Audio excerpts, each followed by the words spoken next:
Hello and welcome to the marketingmonday.com live podcast. My name is Dean Jackson, and today we're going to continue with part two of our two-part series on converting leads. And we're going to pick up right where we left off, which is number 5, always lead to the next step. Now, the two key words in this statement are lead and next step. Now, the thing that we need to keep in mind is that people are silently begging to be led. And often what our natural tendency is that we want to have people take the initiative to ask us to help them. And we're more than happy to respond. We're more than happy to be obliging and to help them and to be of service, but it often translates in a way that we are sort of very passive in the way that we approach things. So we say things in our emails or on our voicemails that say, listen, if you need any help, just give me a call. I don't mind.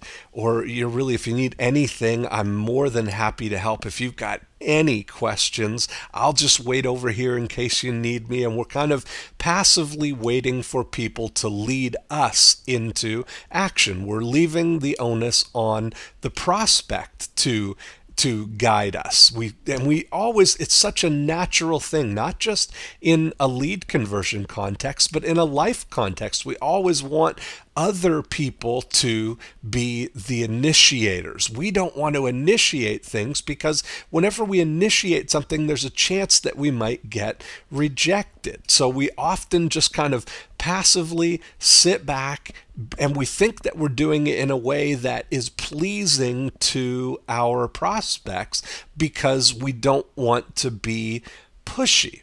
And that's the other end of this here is that, sometimes our vision of the pushy salesman is that, hey, are you ready to sell your house now? What about now?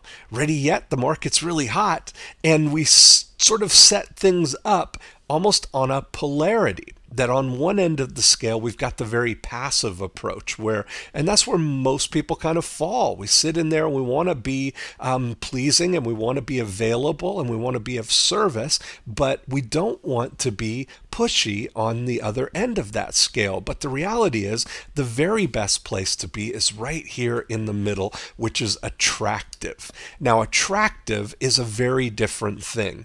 To me, attractive means that buyers and sellers call you when they have a real estate need, that you're not having to chase people or you're not calling and pushing people into action. You're making offers so that people call you. I often like to pretend, especially with listing leads, that we're in a situation where your phone does not dial out, but that your phone only receives calls, and that's a great place to come from. And the psychology that makes this dynamic in play is really ingrained in all of us. And I always just like to use an example that imagine if I were to invite you into my home and I were to sit you in my living room and say to you, I'm really happy you're here. If there's anything you want, there's lots of food and drink in the fridge. Just go ahead and help yourself, and I'll be over here in the other room if you need anything.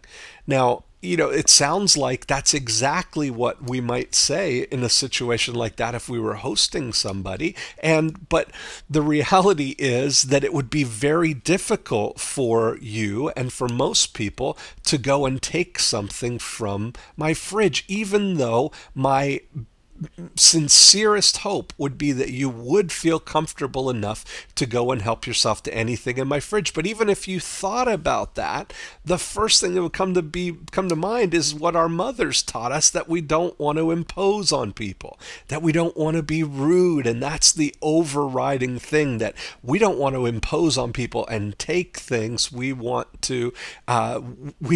want to be polite. And that this whole politeness psychology that's deeply embedded in us is what really drives all of our social interactions, not just in social settings, but also in business settings. So the contrast to that is, imagine if I sat you down in my living room and I went into the kitchen and I came out with a freshly baked plate of cookies. And I came right up to you and I said, would you like a cookie? And I've got the cookies right there. I've got them on the plate. I've already made the cookies. I've gone to the trouble of getting them, and I clearly want you to have one because I've brought it right to you. Now, if you just sit and think about that situation for a second, I bet that you would find it very difficult not to take the cookie. Even if it wasn't your favorite kind of cookie, it would be very difficult for you to not take that cookie because I've clearly gone out of my way, and you don't want to make me feel bad by rejecting me. See, the flip side of the coin, the side of that psychology that makes us not want to be rejected, is also what makes us very reluctant to reject people. You know how people say, well, I could just never say no to people. I can never say no. I don't want to hurt people's feelings. And that's why when you bring somebody a plate of cookies, it's very good, high probability chance that they will take one of the cookies. Now, as soon as they take that cookie, you know that the next step might be that if they take the cookie, that they're probably going to want the milk if you bring the milk out next in a glass already ready for them. Of course they're going to take it because it makes all the sense in the world. I took the cookie, I'm going to need something to go with that cookie, so I'll take the milk. And it's the same exact thing that is in play when we're dealing in a real estate situation, that we're making offers to people that are going to lead to the next step. So number 6 is to make it easy to start. Rather than waiting for somebody to email you or call you up and say, hey, I would like to go and look at some homes, that's very different than inviting them to come on your Saturday tour of homes. A Saturday tour of homes sounds like it's already happening, like it's already in place. It's like, would you like a cookie? It's an easy way for somebody to start that process of looking to buy a home. Just like saying inviting somebody to a home buyer workshop is different than saying, do you have any questions about the home buying process? I'm more than happy to help you. I'm more than happy to answer your questions for you. But it's a very different psychology if we say, would you like to come to our home buyer workshop on Tuesday night? We're going to answer all the questions that people have about the home buying process. See, that's something that's already happening. It doesn't feel like you're going out of your way. It doesn't feel like you're singling somebody out.